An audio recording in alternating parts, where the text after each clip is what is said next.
Once upon a time, there were three intelligent, hardworking gentlemen who went by the names of Jay-Z, Dame Dash, and Kareem Burke, or Biggs. These extremely successful gentlemen started Roc-A-Fella Records in 1994 together and built it into a hip hop powerhouse. They helped Jay-Z launch 8 records in 8 years and achieved the absolute heights of success that you can in the music industry. This culminated in the sale of that business to Def Jam in 2004 for $10 million. Here we break down that story in terms of the laws of power. So after 8 albums in 8 years, Jay-Z had worked extremely hard, as had the rest of the team, and he was ready for a break. And he went into he discussed early retirement among other things. But there were a lot of moving pieces here. There were discussions. They had partnered with Def Jam for a number of years, and ultimately that made Def Jam the most logical buyer for the business. Fast forward to December 2004, where Jay invited Dame to dinner to talk about the finalizing of the split and selling of Roc-A-Fella to Def Jam for $10 million. The deal seemed to be a fairly solid one for all parties, as each CEO would take home about 3.33 million when it was all finalized. And we say each CEO here because there were really three partners, like we said: Jay-Z, Dame, and Biggs. Now, one piece of the deal that Dame was not aware of ahead of time was the fact that Jay-Z took an offer to become the president of Def Jam post-transaction, thus, which allowed him to buy a portion of Roc-A-Fella back as the president of Def Jam, which made him still the owner of Roc-A-Fella. So in essence, this transaction cut Dame and Biggs out so they could be left to their own devices. And Jay, according to this article, refused to allow Dame to have the Roc-A-Fella name. Now, people talk about Jay doing Dame dirty, and that's where this conversation begins. The article goes on to say, now we know that Dame was instrumental in Roc-A-Fella being a thing from the early days. So many felt that maybe this was not an appropriate way to leave things. But Jay really defended himself and said, I don't have any hard feelings. I made the right business decisions that were right for me. And so there was a little bit of negativity here, but it was a lot of talk. But what's interesting here are how the laws of power break down. It's also important to note some of the personalities here. Dame is someone who's known as being very outward, very boisterous, very flashy, right? He's the type of record CEO that wants to be in the music video, that wants to be up on stage, that wants to wear, wants to draw attention with his mannerisms, his voice, and his dress. He's a very big personality. That's what is written about who he is as a person and how he likes to operate. Jay-Z, on the other hand, a little different. You can see he's a little bit more, obviously he can be up on stage and be a big personality, and he is. But yet he has a style that's a little bit more refined. He's a little bit quieter uh, on a day-to-day basis when you're operating and collaborating, right? He's a little less um, focused on himself. At least that's the way it seems from the outside. And then Biggs, of course, he's the true silent partner, the actual CEO of the business, pulling the strings behind the scenes and making the actual business decisions. But you have these three gentlemen who all play key roles in building this business to be what it is, or what it was, as you led up to the sale. So let's break this down in terms of Dame. So again, we're focusing on the specific sale of Roc-A-Fella to Def Jam in 2004. So the interesting thing here is that Dame was not aware of the aftermath of how the deal would work out with Jay-Z becoming the president of Def Jam and ultimately staying involved with Roc-A-Fella. So some of the things that we can see happened here is, at a fundamental level, Dame seemed to put too much trust in his friends, and he seemed to not understand or understand deeply enough that Jay-Z was something of a rival, a competitor. While they were partners, they were also competitors. And Dame seemed to miss aspects of that dynamic. So I would evaluate that as a transgression of Law 2. He put too much trust in his friends, just assuming that they would be very open about everything going on in their mind and not seek to take care of themselves first. An additional law that I would observe that Dame seemed to have broken was always say less than necessary. This wasn't Dame's way at all. He would typically say more than necessary. He would say a lot of things. He would put himself in very public positions and and put out a lot of opinions, from what I can read. And this certainly is a transgression of Law 4. Now, doing it 1 day or 2 days doesn't matter, but when you do it day in and day out, your words start to become meaningless. They start to mean less to people. They start to be very plentiful in supply, and therefore there's no scarcity, and it reduces the value of what you do say. And so, something to keep in mind as you go forward. Another transgression I think we see here is plan all the way to the end. Um, it seemed that Dame was focused on getting the paycheck. A $3.33 million paycheck is a lot of money today, but it was a lot more money in 2004, and that seemed to be an end by itself. But it seems that Dame failed to recognize that just closing the deal isn't actually the end, and it is the beginning of a new chapter. And so, how far ahead do you want to plan and think about? It seemed that he failed to plan all the way to the end being years after the transaction, and what assets do you want to own? What do you want your legacy to be? Now, something Dame was fantastic at is courting attention. That is one of the ways that he created success. He was, after all, the manager of a record label, the leader of a record label, which hype is really important, right? Drawing attention, getting people interested, making people curious, getting people to show up to a show, getting people to buy a record. Very difficult. Those things are very difficult, and it requires someone who is masterful in courting attention and focusing that attention. So we need to give credit where credit is due. However, you might even say that that was something of an overuse, that he might have courted too much attention, especially in the small circles, right?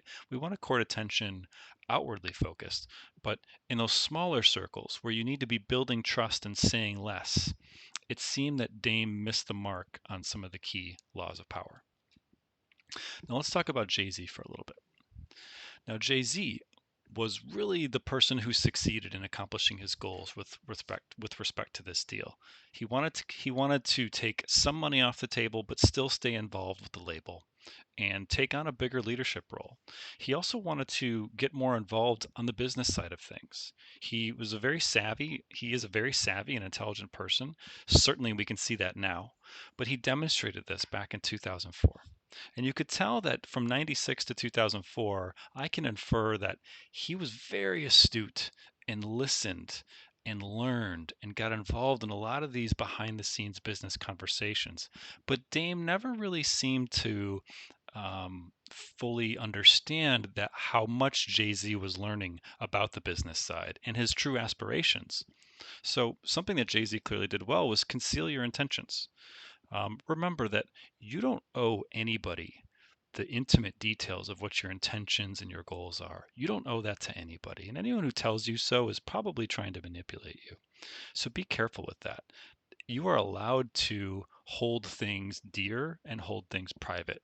That is 100% acceptable, and there is nothing wrong or cheating, quote unquote, about that. And again, be very wary of someone who says that that is cheating. We'll get to that in a minute with a short clip from Dame. Also, so that's something that he did well. He concealed that intention of being the president of Def Jam, or at least moving into more of a bigger business role, and it caught Dame blindsided after the transaction. Certainly play a sucker to catch a sucker. I can see Jay-Z being very astute, listening, learning, being quiet through all these business decisions, letting Dame take the credit, letting him be up on stage, be the visual CEO of the business, while Jay-Z is doing things behind the scenes, in addition to being obviously a highly successful and creative artist.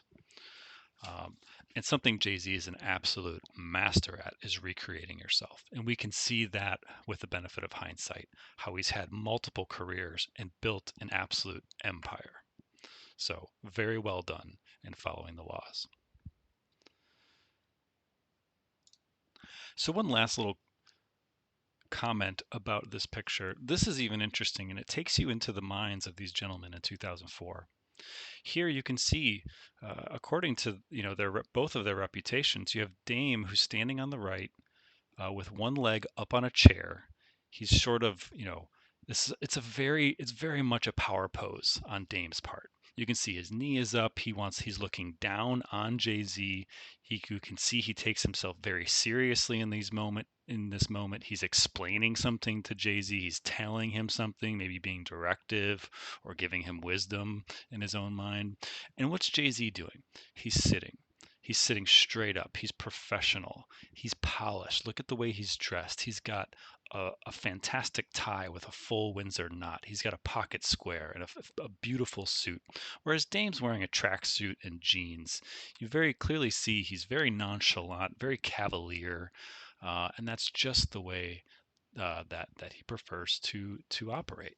And so, even just looking at this picture, you can see some of these power dynamics play out in the moment. So now, fast forward to today.